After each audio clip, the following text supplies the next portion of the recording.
In the year 1980, Stanley Kubrick took what is arguably Stephen King's best work ever and adapted it into what would go on to be considered one of the greatest horror movies and really one of the greatest movies of all time, The Shining. Now, The Shining is Stanley Kubrick's only horror movie, and Stanley Kubrick is a director who's known for having a very diverse catalog, more diverse than pretty much any director's catalog in Hollywood. And that's because Stanley Kubrick likes to do one or two films in each and every single genre. So he's pretty much tapped into every possible genre you can think of in cinema. And for his horror outing, he decided to take a Stephen King work and adapt it.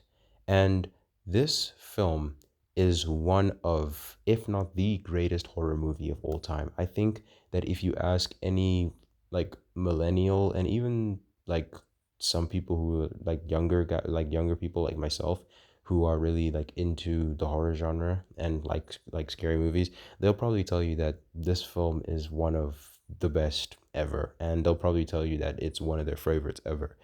Now, this film is very weird, to say the least. It's a very, very weird movie.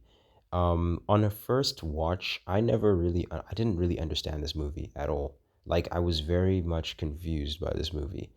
Um, I was very much, what I did take away from this movie first time watching was that one, I was blown away by the performances.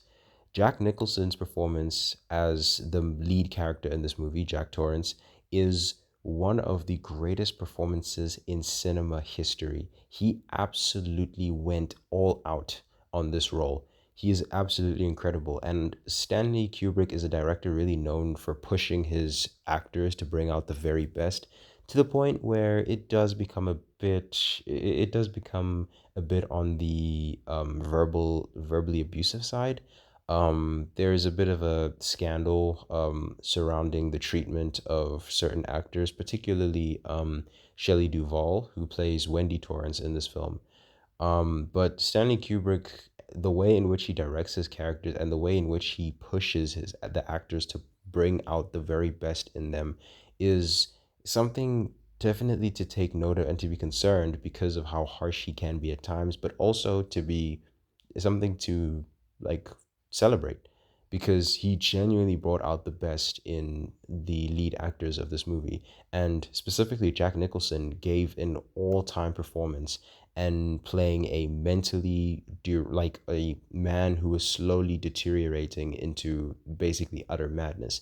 His slow descent and like very deep and brutal like transformation into an unhinged madman is absolutely incredible. It is so fascinating to see.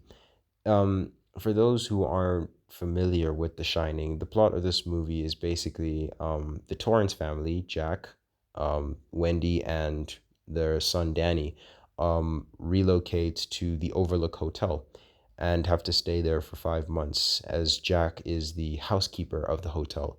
And throughout their stay in the hotel, Jack becomes increasingly more deranged. It's very apparent that there's something weird about this hotel.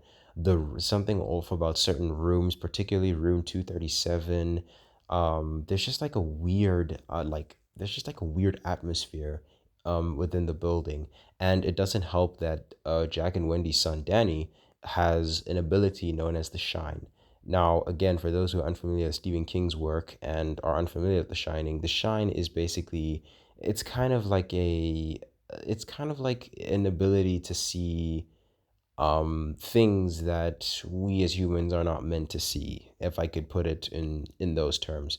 And a lot of like characters, specifically like children, in Stephen King's like universe have the Shine. It's not just limited to The Shining. It's also appears in It. The kids who have to fight Pennywise, the Losers Club, they also have the Shine. So a lot of like the mysterious like strange activity that we see in the hotel, it comes from Danny's ability.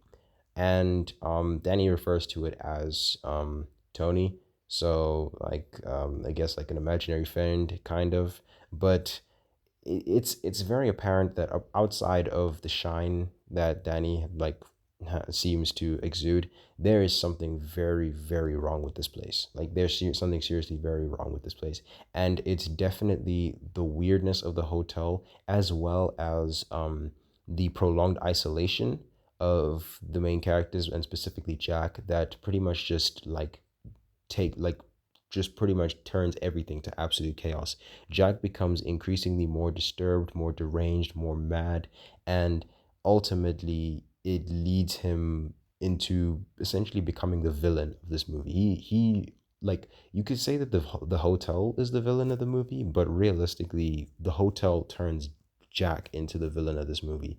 And this movie is extremely iconic. Like I don't think there's a single person who hasn't at least heard of this movie or has watched this movie and said that they loved it. It's a very quotable movie. It's very iconic. It's filled with quotable lines. I mean, we all know "Here's Johnny." Like that's one of the most iconic lines in cinema history, and it just has so many more other iconic moments. Um, it's a very quotable film, obviously, because of the line that I just mentioned, which again is one of the most iconic of all time. And in general, this movie was just really, really well directed. The shots, the cinematography, the lighting, it's just an incredibly well made film all around. And I honestly think that this is pretty much if you were to create like a like a horror movie around Mount Rushmore, this movie would be the very first on that list because it pretty much just like it was a game changer. I mean, a type of like the type of movies that were like coming out in the 80s. I mean, the 80s was pretty much dominated by slasher movies. So for this movie to have come out in 1980, it's very much like it pretty much stands out because again, the 1980s was just dominated by slashers. Even the 90s kind of too, but they were more like horror comedy slashers. But like for a movie to come out like this in in 1980 was crazy. It was a standout movie in a decade that was just dominated by slashers. So this film is just it holds such a special place in my heart because when I first watched it, Gonna I hurt you. genuinely had no idea what to make of Wendy, it. But then I watched it again and darling, then I watched it again, and the light of more my I life. watched it, the more I'm stuff that I not gonna started to hurt you. pick up You on, didn't let me and finish it my made me very sentence. interested I to like said, I'm not even gonna read up hurt on you. some of Stephen I'm King's just gonna work. bash your I brains. have yet to I'm gonna read bash them any right the like fuck Stephen King books. in. I pretty much watched every movie that he's like that has been adapted from his books. I've seen Pet Cemetery. I've seen It, both films. I've seen Misery. Like I've pretty much seen like pretty much every Stephen King work that's ever been adapted. Shawshank Redemption. Like I've seen it all. I've seen it all really. And so I honestly do think that this is like Stephen King's like this is probably Stephen King's magnum opus. If the book is anything like this film, then I can guarantee that like this like story is pretty much Stephen King's magnum opus, and this is Stanley Kubrick's magnum opus. I've seen quite a few Stanley Kubrick films.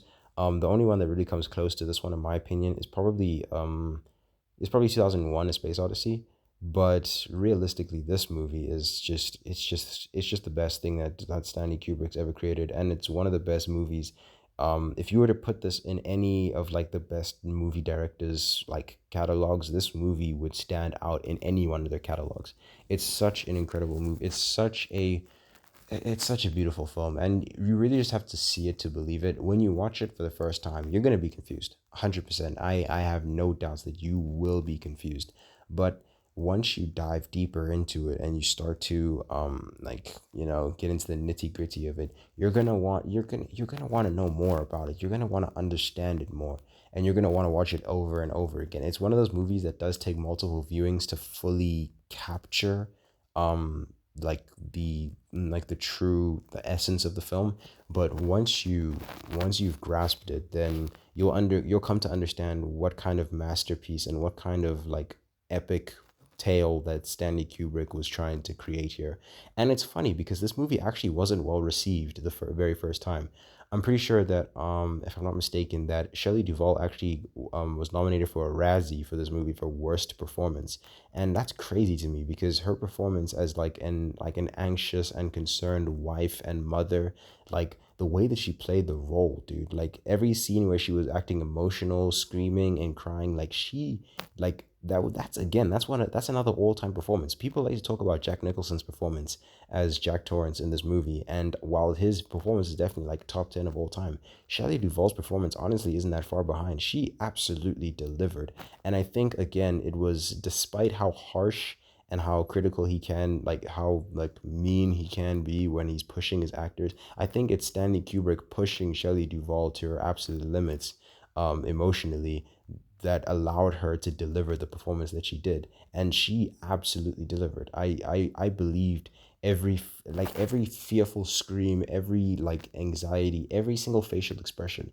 made me believe that this was a wife and a mother who was concerned about her husband and child. Like it all makes sense, and it was so amazing to see this. And I mean, I gotta give out a shout out to Danny Lloyd, I think his name is, the kid who played Danny in the film. Like he was incredible. Like he was also incredible child actor. I think he's also one of the best child actors ever. And I mean, he's all grown up now.